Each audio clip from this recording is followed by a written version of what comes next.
The night had settled over the city like a heavy, suffocating blanket. Rain hammered the streets, pooling in gutters and streaking the windows of the county morgue. Inside, the fluorescent lights flickered intermittently, casting long, wavering shadows over stainless steel tables. The air smelled faintly of antiseptic and cold metal, sterile, yet strangely oppressive. Dr. Michael Carter, a seasoned medical examiner with 20 years of experience, stood silently, adjusting his gloves. He had seen death countless times, tragic, violent, ordinary, but nothing had prepared him for what would arrive that night. Paramedics burst through the double doors, carrying the body of a man named James Whitman.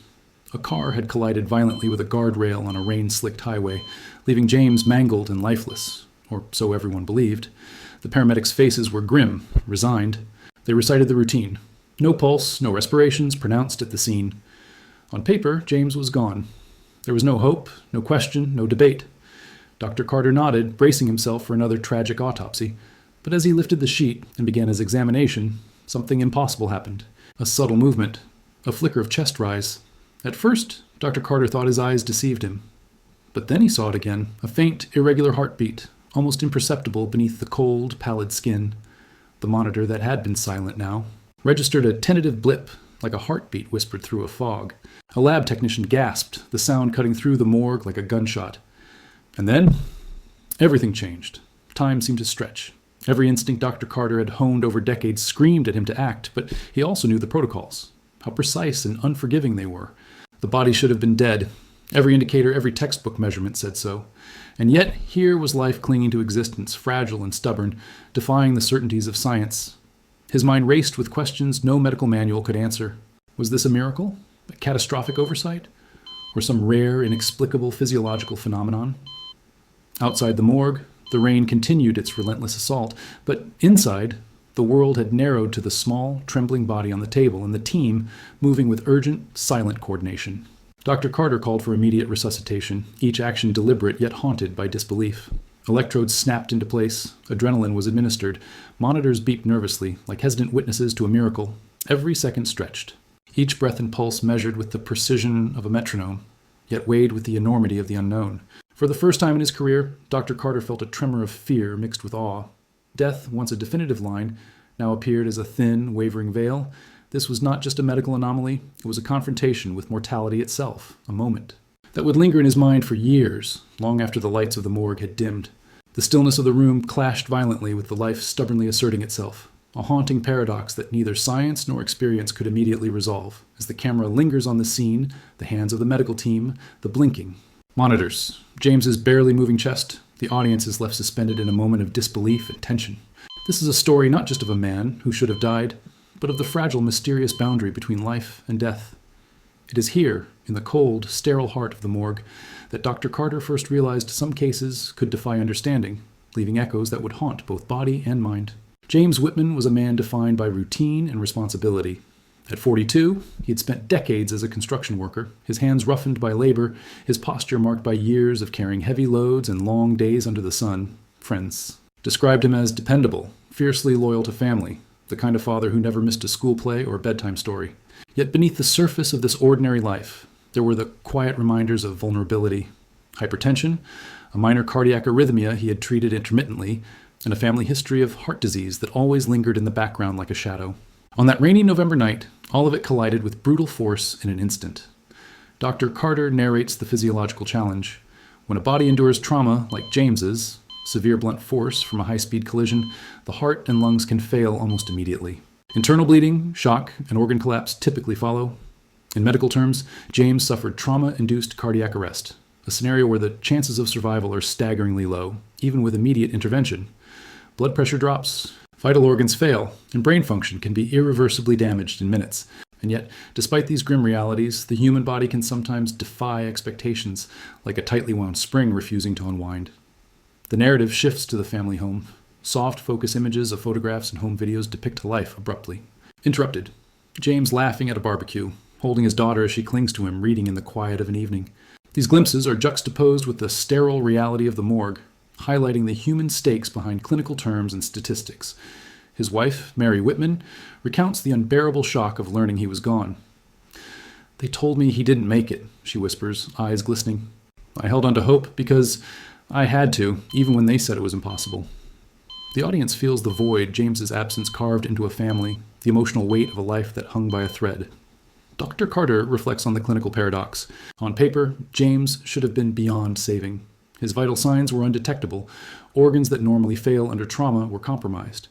Yet his body retained a stubborn pulse, a small flicker of resistance. Here, the narration blends science with awe, emphasizing that human biology is both precise and unpredictable. Small, almost imperceptible cues, a shallow breath, a slight eye movement, became critical clues in understanding the miracle unfolding in front of him. This section is intimate, drawing the audience into the emotional and medical layers of the story. Viewers experience both the cold, precise calculations of medicine and the warm, aching realities of human loss and hope. The juxtaposition of home life and hospital corridors, family laughter and medical uncertainty, creates a cinematic tension that mirrors the narrative of a body struggling to survive against overwhelming odds. The audience begins to grasp the full stakes, not just survival, but the delicate, fragile thread of human life balancing between certainty and mystery, between science and something far more elusive. Time seemed to fracture the night James Whitman arrived at the morgue. One moment he was declared dead, a body lifeless and still. The next, Dr. Carter noticed a faint, almost imperceptible chest movement, a slow, shallow rise and fall, as if the body itself was whispering that it had not yet surrendered. The lab technician froze mid-step, eyes wide, heart hammering. The monitors that had been silent now emitted a tentative, uneven blip, a fragile declaration of life. And in that moment, the familiar certainty of death dissolved, leaving a chilling, awe-laden uncertainty hanging in the room. Dr. Carter recalls that surreal pause, every detail etched into memory. The flickering fluorescent lights threw elongated shadows across the floor, and the smell of antiseptic and cold steel became almost suffocating in its intensity.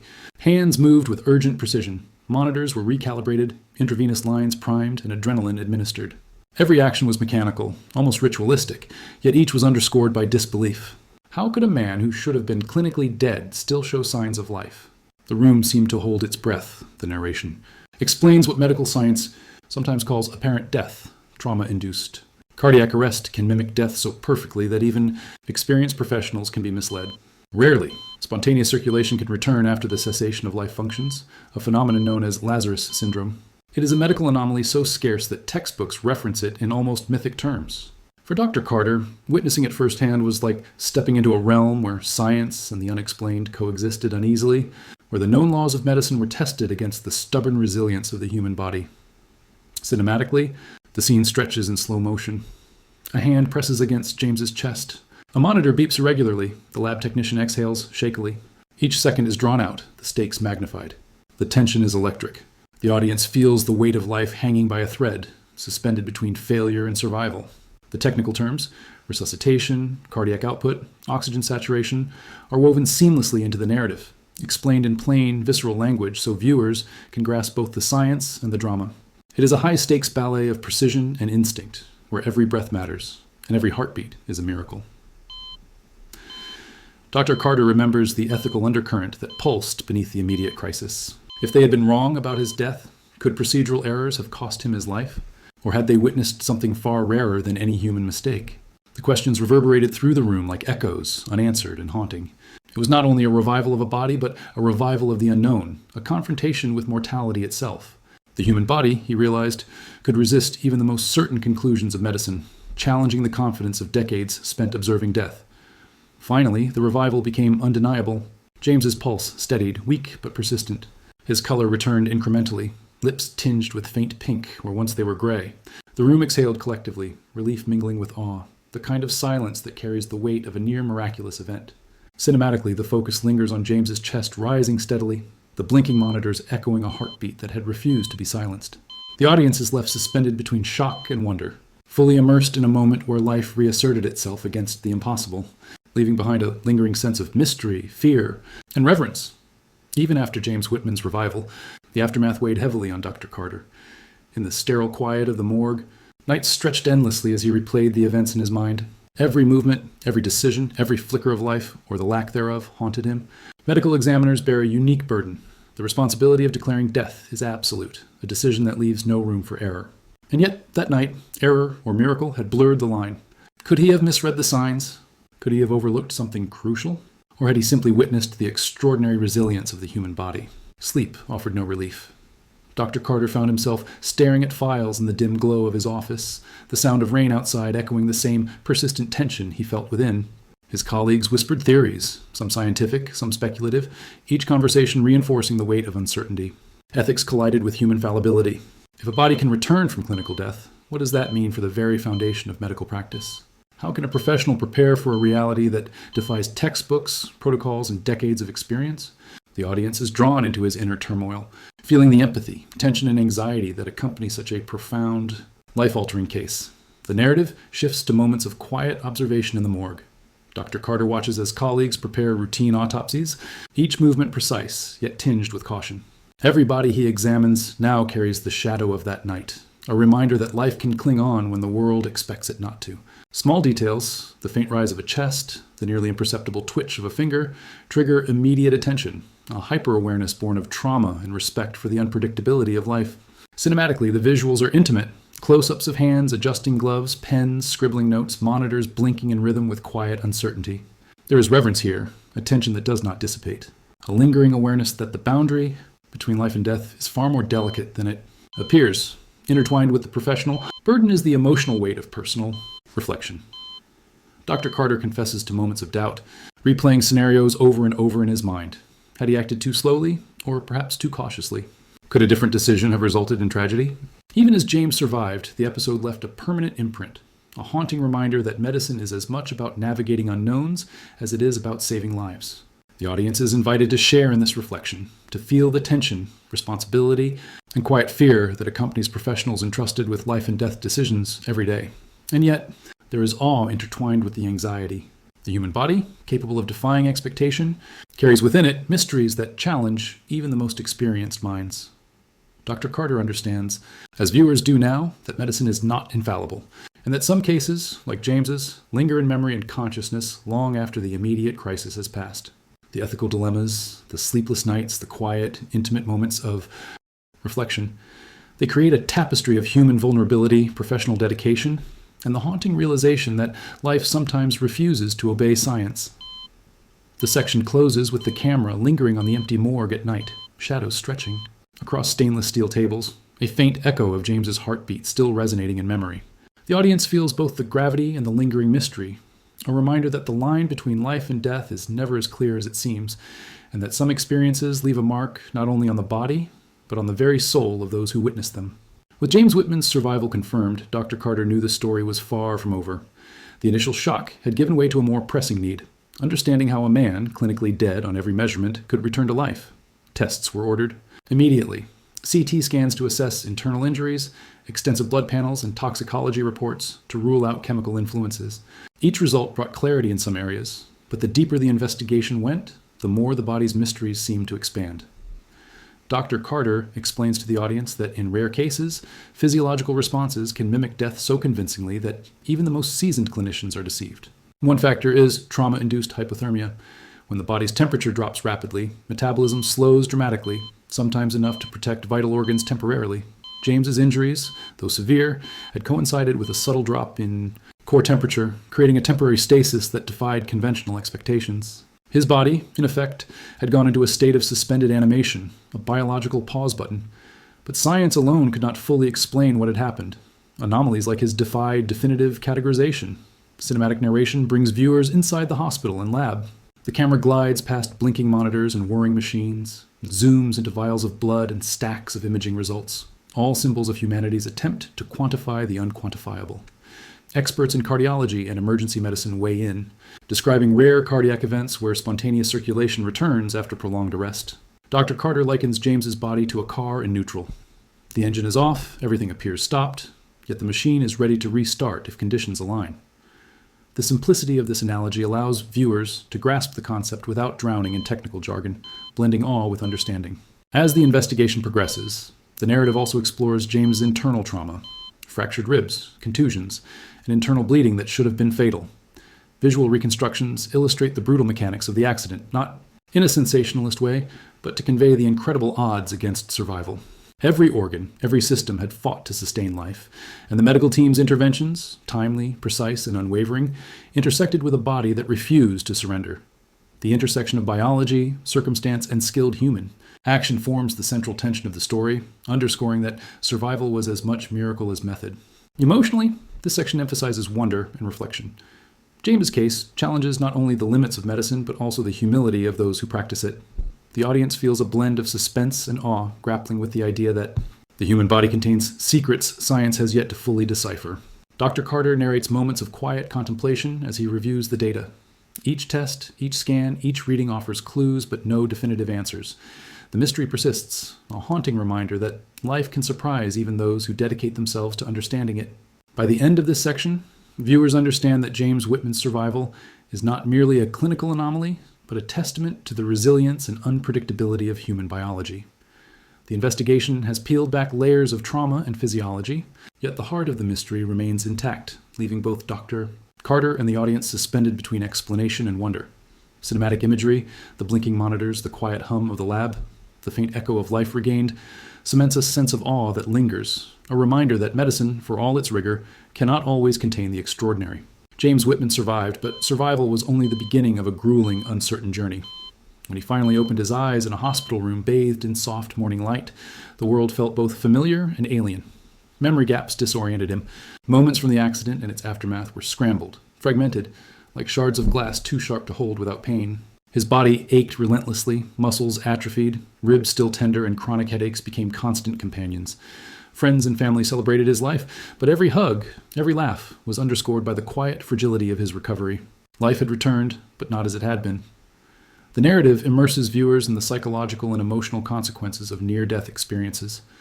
James grappled with a persistent sense of unreality, a feeling that he had passed beyond a threshold few ever see, and returned altered. Simple tasks, walking, lifting objects, even processing conversation, required effort. Physical rehabilitation merged with mental and emotional healing, and every milestone, no matter how small, carried the weight of a battle that had already been fought against impossible odds. Cinematically, intimate home scenes show Mary Whitman guiding James through exercises, his hands trembling as he reaches for a cup of water, while sunlight spills across the living room floor, a quiet symbol of fragility and hope.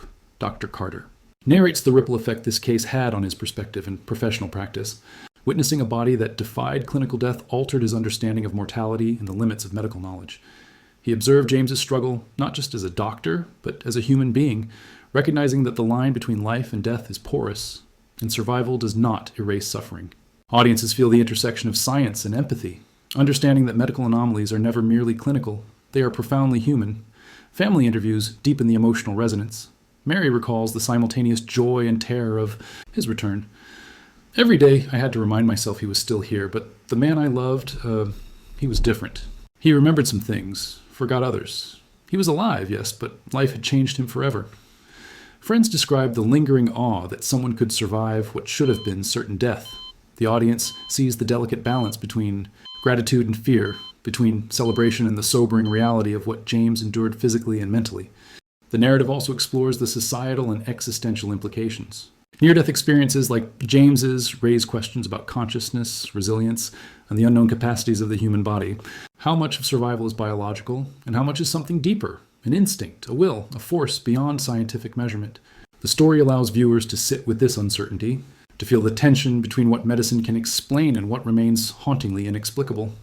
By the end of this section, the audience recognizes that survival is not a simple return to life. It is a complex, fragile process, a slow reconstruction of body, mind, and spirit. Cinematic visuals linger on James, walking slowly down a sunlit street, hands trembling slightly with Mary by his side, a quiet testament to human resilience. Hope and fragility coexist, leaving viewers with a profound sense of respect for the struggle that follows survival. A story of endurance that is as emotionally compelling as it is medically extraordinary. Even after James Whitman's remarkable recovery, the questions lingered, heavier and more haunting than ever. Extensive tests, consultations with specialists, and countless hours of analysis provided pieces of the puzzle, but never the full picture. No definitive explanation could account for the precise combination of factors that had allowed his body to survive when every indicator had predicted death. Dr. Carter reflects that sometimes, even in medicine, certainty is an illusion, and the boundaries of life and death remain perilously undefined. The narrative lingers on quiet, contemplative imagery, empty hospital corridors echoing with the faint hum of fluorescent lights, the soft rustle of sheets in an otherwise still ICU room. These visual pauses create space for reflection, drawing viewers into the emotional and philosophical weight of James's survival. Dr. Carter's voice carries both reverence and wonder as he recounts the limits of scientific understanding, reminding the audience that medicine, for all its rigor, often meets phenomena that defy measurement, prediction, or categorization. The body, it seems, retains secrets that resist even decades of observation. James's near-death experience left imprints beyond the purely physiological. He speaks of fleeting visions, a strange sense of time dilation, and moments of profound clarity that emerged in the liminal space between life and death. Family members describe subtle changes in his outlook, a heightened appreciation for the fragility of existence. These reflections are not framed as miraculous or supernatural, but as intimate insights into the human experience of confronting mortality so directly. The audience is invited to share in this contemplative space, feeling awe and a subtle disquiet as the mystery deepens. Dr. Carter emphasizes that the story of James Whitman challenges more than clinical assumptions. It challenges perceptions of life, consciousness, and the resilience of the human body. Even in a career defined by evidence and certainty, moments like these remind practitioners that not all phenomena are fully explainable. Science can measure the mechanics of the heart, the chemistry of the brain, the flow of blood, but some events elude even the most meticulous scrutiny, leaving space for wonder, speculation, and the haunting possibility that life is far more complex than the sum of its biological parts. As the narrative draws to a close, cinematic visuals depict James walking slowly through a park at sunset, the warm light casting long shadows across the ground. His movements are careful, deliberate, and yet imbued with a quiet strength, a reminder of the journey he has endured. The camera lingers on the fading sun, a metaphor for the thin line between life and death, between understanding and mystery. The narration closes with a reflective, almost whispered tone. Some questions have no answers, and some miracles resist explanation. Audiences are left with a lingering sense of wonder, awe, and an unsettled curiosity, haunted by the possibility that the human body and human consciousness still harbor mysteries beyond comprehension. The story of James Whitman does not end with recovery. It ends in the quiet spaces between certainty and the unknown, leaving viewers to ponder the profound and uncharted depths of life, death, and the astonishing resilience that sometimes, inexplicably, emerges from the edge of oblivion.